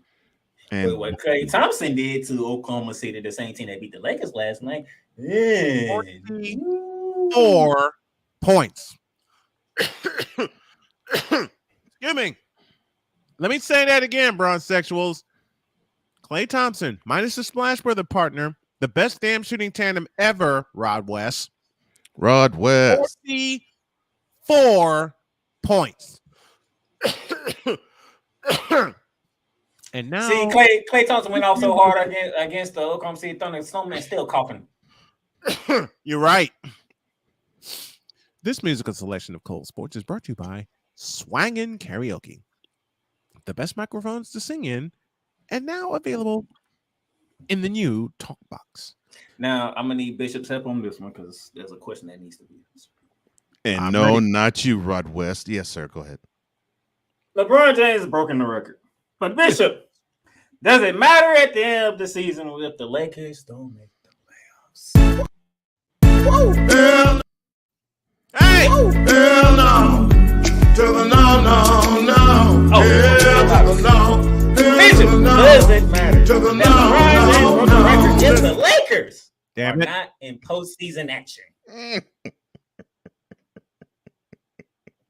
Damn it. Oh, Lord have mercy. And Bronze Sexual will say it will matter. Why the you lying? Why you always lying? Oh my gosh. Stop lying. Always lying to me. You lying so much. You making it hard for me. Yeah. They ain't lying to me. They lying to themselves. They're still lying. But he's still lying. They still lying, but they lying to themselves. So do us a favor. Stop the cap. Yes.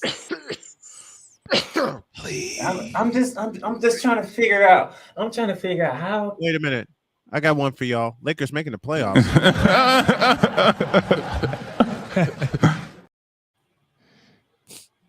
You're welcome, Cole. Because yes, LeBron's good. LeBron does things. He has for a championship. The problem is the accolades don't measure up to the greatest to ever do it. But the idiots will argue otherwise. Don't they always? They will argue otherwise. They keep saying, "But look at this. What player do you know has scored over 38,000 points, pulled down 10,000 boards, and gave 10,000 dimes? Nobody." Let me let's have a little bit of class here. Let's have a class session here. Give the flying bleep. Let's go to school real quick. Please. Let's take what does 40% in grading school result to? It results in a big fat F. Yep. Big F, right? Mm-hmm. Yep. How many finals LeBron has been to? He's been to 10. How many has he won? He's won 4, which means he That's is 40%. Which means he is a failure. There's a game show. There was a game show called Whammy, the all new Pressure Luck. Mm-hmm. And one of the whammies that popped up, and I described this to bronzesexuals. Spell loser. Loser. Y-O-U. Loser. I'm just saying. I mean, you have a 40% win percentage in the biggest series that is ever played in basketball. Meanwhile, Michael Jordan is undefeated in the NBA World Championship Series. Mm-hmm. Tim Duncan has 5 titles. He only lost 2? No, we're talking about finals. Yeah, 1. He's only lost 1. 1. Kobe lost 2, but Duncan has only Kobe lost 1. got 5 and only lost 2. Mm-hmm.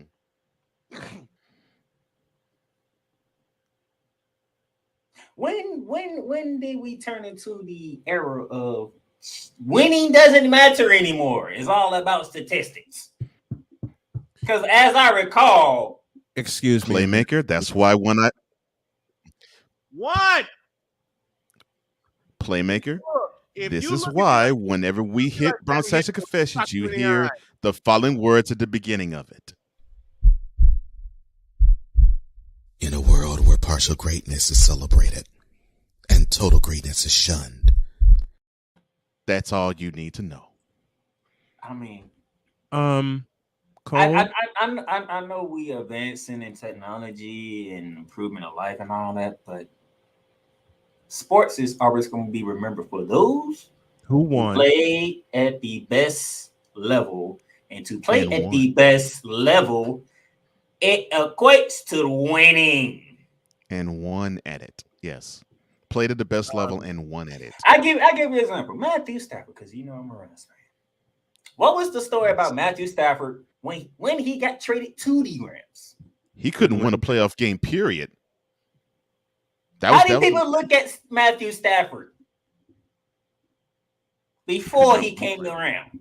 He could not win a playoff game. He was not a big time QB.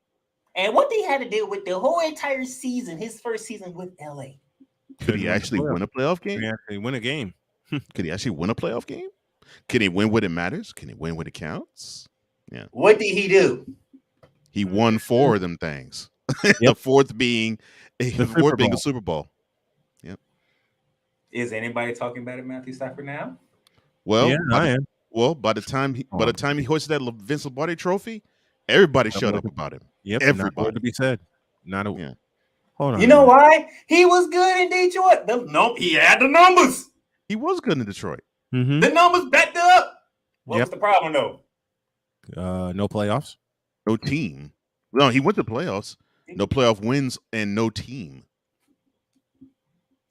But now, since it's LeBron James, he got this, he got that. He only has 4 chips in 10 tries. As Cole Johnson says best. You know, I'm finna say something, and Cole or Snowman finna push that exact button that I know they finna push. The math is not adding up to me. 4 out of 10. The math is not adding up right. The math ain't mathing. Math ain't mathing. Mm-hmm. Something's going on. Do the math. 4 out of 10. I could think of 2 letters. One would be an F, and the other being an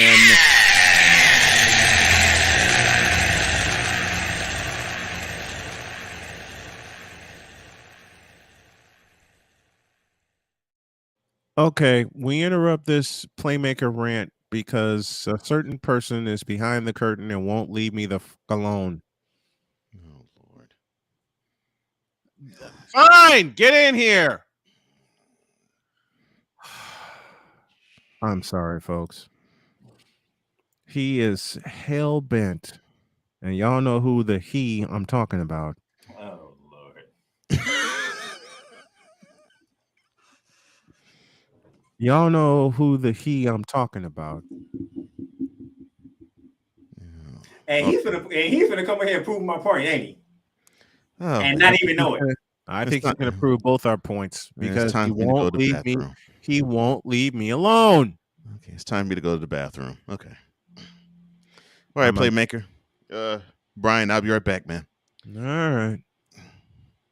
All right. You said 2 minutes, right? You got 2 minutes. This is gonna be longer than 2 minutes. No, he said 2 minutes. He actually put 2 minutes. No. No. This is gonna be longer than 2 minutes. Oh boy. I will guarantee you that right. This is gonna be longer than 2 minutes. Oh, by the way, LeBron breaking the record last night.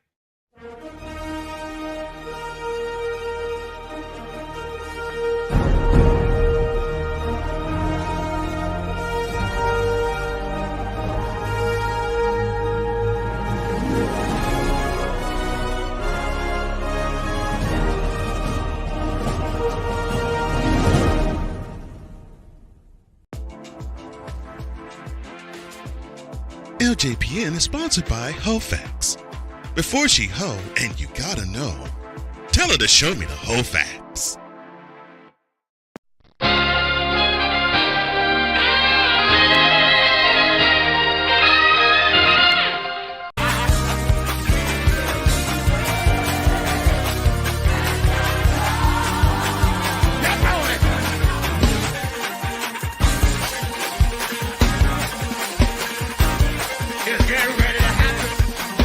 You can't make this crap.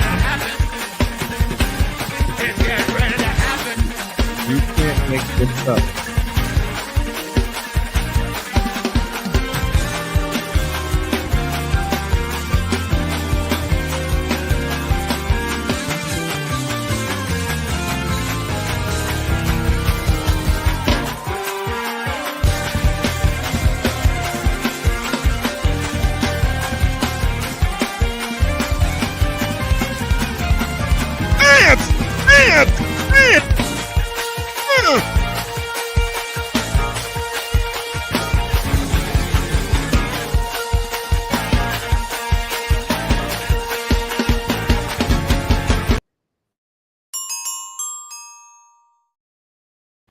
I told ya.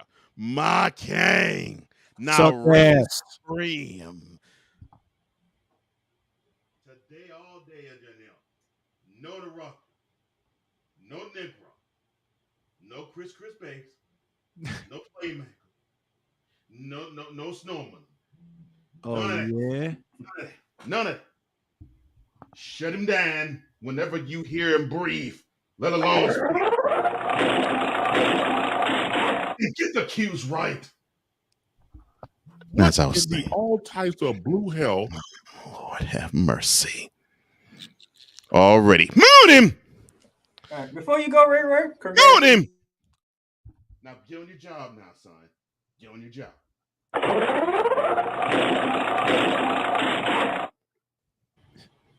Before you go, congratulations.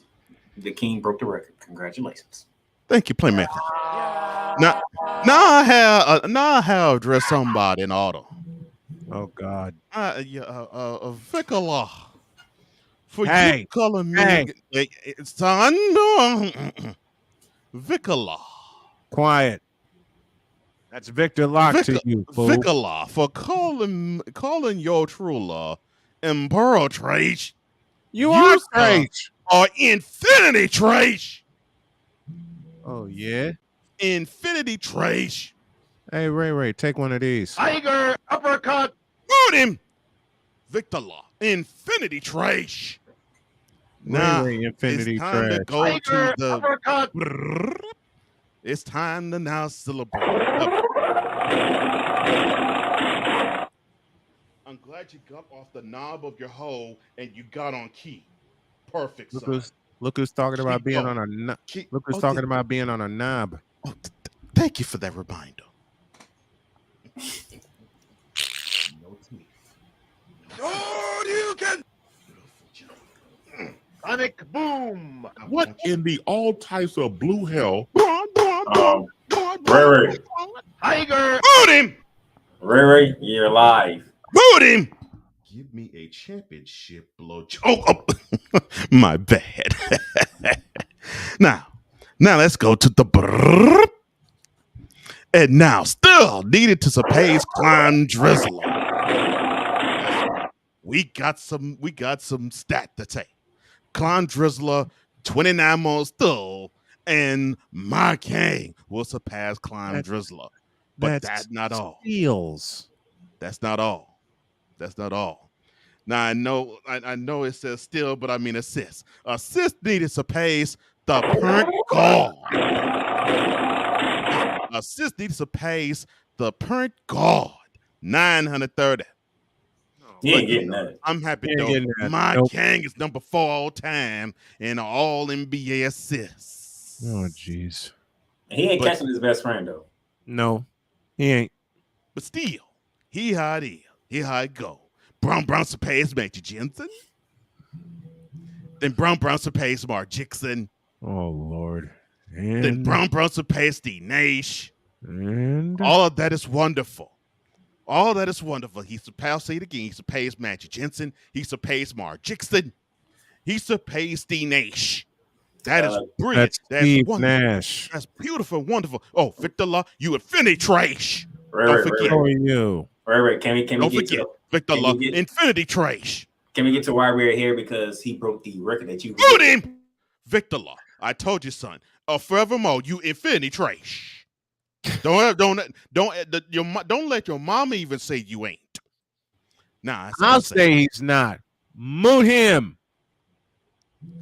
And they're on the job. Moot him. Thank you. Nah.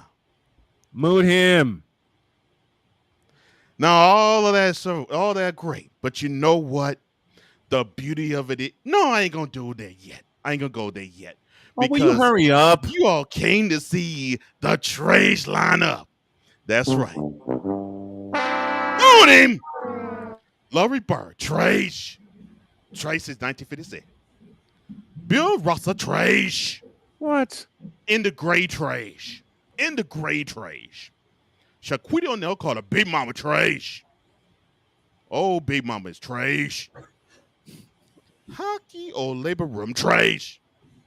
A Nigerian that had great footwork, but that's all he footwork on. La trash. T Ducker trash. That's You Tim take Duncan. two over to you. for my king, but you still trash. You boring as heck too. Will Chamber come a trash. You ain't bang no 20,000 hole. Neither did you. Dr. Jive trash. Now you piss me off. Moot him. Moot him, Dr. Jive trash. Toby Jodaclone trash. You model yourself after another man. How weak is that? You should talk. Charles Buckley trash. Mouth on the court, mouth off the coat. Man, he gets Michael paid for it. Jordan trash. Now you really piss me off. Moot him. He's straight trash. Moot him. Kyrita Herbal Tea trash. I hope you enjoy being in Dallas because yo fight the power behind you to go. Stephanie Oh, Curry now trash. you really piss me off. Moot him. Let that heifer be on the sideline. Kevin Nappy Head trash. I got a brush for that nappy head, son. Brush it. We got a brush for you. Brush too. it. Brush it. Moot him. Brush it. Nickelback Yoda Kick trash. You may be 2-time MVP, but you 1-time nothing. Yanni Attention Corporal trash. And you coming to the Crip Walk Sunday Thursday. You're going to get your butt whooped. No, John he's John not. Binks trash. Trash all day long, trash all night long. You trash a Star Wars movie, you trash on the coat. Scary Poppin' Future trash. How you have a rapper steal your girl? Say it. Luca Donkey trash. He actually might get your mark, Braun. Donna Michelob trash. People big him up for what? For no reason. And then Dame Sent trash. not dollar, not quarter, not nickel, cent. Trash. But you all know we are here to celebrate this. Bron Bronson pays Carissa Adela Jabilla. Bron Bronson pays Carissa Adela Jabilla. Bron Bronson pays Carissa Adela Jabilla. Bron Bronson pays Carissa Adela Jabilla. Bron Bronson pays Carissa Adela. Sing! Bron Bronson pays Carissa Adela Jabilla. Moon him. Jabillum. Bron Moon him. Carissa Adela Jabilla. Hey, Bron Bronson pays Carissa Adela Jabilla. One more time. Moon him. Moon him. Bron Bronson pays Carissa Adela Jabilla. Bron Bronson pays Carissa Adela Jabilla. Bron Bronson pays Carissa Adela Jabilla. And Bron Bronson pays Carissa Adela Jabilla. You forgot one thing. They lost. Damn!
You're back live, dude.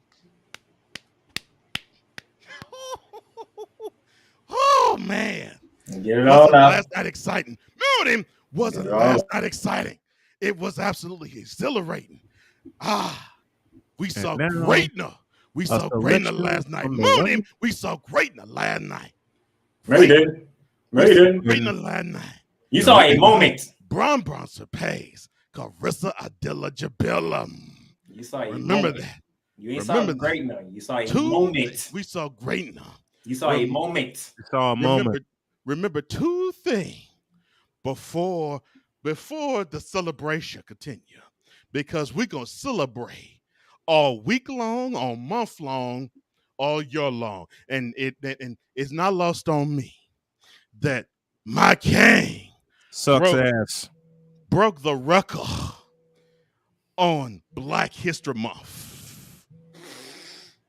He broke the big time record, the biggest record you could ever break on Black History Month.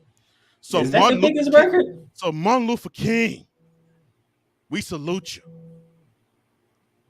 Emmett Till, we salute you. Medgar Evers, we salute you.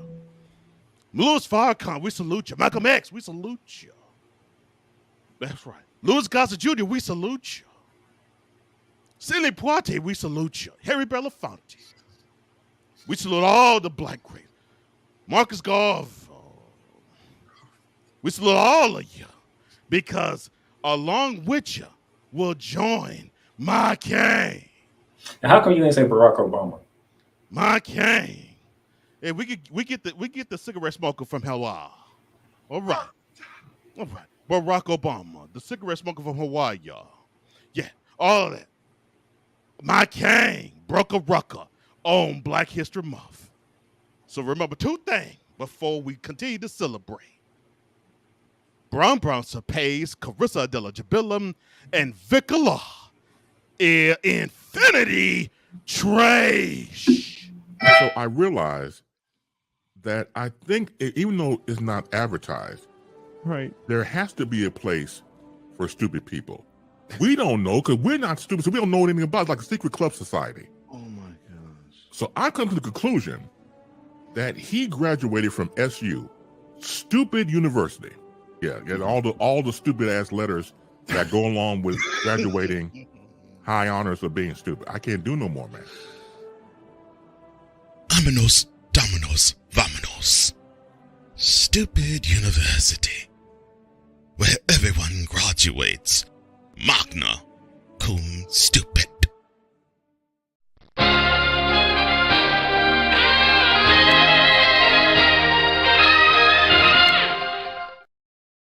Oh man, that bathroom break is great on a Wednesday. I love it.